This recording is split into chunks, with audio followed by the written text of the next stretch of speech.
entre la France et les Comores se tiendra sur l'accord-cadre signé, en juillet 2019. Il s'agira de reconduire cet accord mais les élus refusent d'y assister. Le collectif des citoyens dresse ses propositions. En juillet 2019, l'accord-cadre entre la France et les Comores avait fait couler beaucoup d'encre des deux côtés du lagon. À la suite de cet accord, la France via l'AFD, l'Agence française de développement devait sur 3 ans octroyer 150 millions d'euros aux Comores pour le financement de certains projets, notamment en matière de santé. Arrive donc, lundi prochain, le 8 février, le moment de reconduire cet accord-cadre, et cette fois-ci les 4 parlementaires mahorais, ainsi que le président du département et celui de l'association des maires déclinent l'invitation du Quai d'Orsay. Dans un courrier commun envoyé le 1er février dernier à Jean-Yves Le Drian, le ministre des Affaires étrangères, ils expliquent cette politique de la chaise vide par le non-respect de cet accord par les Comores. Les élus mahorais souhaitent la venue de Mayotte de Jean-Yves Le Drian.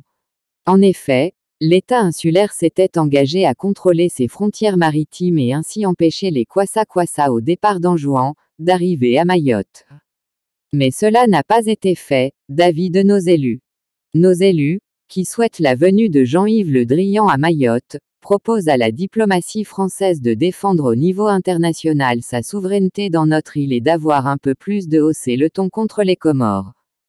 Le collectif des citoyens, présidé par Estelle Youssoufa, a aussi adressé un courrier à Jean-Yves Le Drian et à Jean Castex, le Premier ministre. Le collectif tenait à dire au ministre que Mayotte vit l'enfer sous la pression migratoire comorienne et notre diplomatie doit enfin montrer ses muscles, leur incombe-t-on. Il est plus que temps d'enfin admettre la mauvaise foi du régime de Moroni, l'indigence du président Azali et de tirer les conséquences de l'échec des accords scélérats franco-comoriens du 22 juillet 2019 en mettant fin à la coopération avec la République des Comores et en sanctionnant le régime qui continue à revendiquer et coloniser par sa population le département français de Mayotte. Il est plus que temps de traiter les Comores en pays hostile et de sanctionner le non-respect de ses engagements internationaux. Estelle Youssoufa. Estelle Youssoufa et son collectif estiment qu'il est temps d'avoir une coopération judiciaire avec les Comores.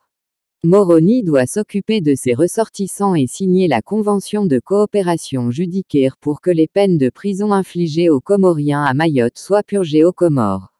Il faut envoyer un message clair aux personnalités comoriennes qui encouragent et bénéficient, organisent le trafic humain et la colonisation de Mayotte, et bloquer leurs comptes et opérations bancaires transitant par la Banque de France, de saisir leurs biens en France et de les déchoir de leur nationalité française.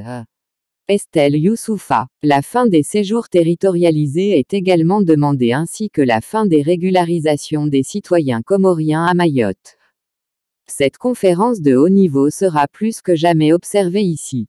Lettre ouverte à l'attention de Jean Castex, Premier ministre Jean-Yves Le Drian, ministre des Affaires étrangères.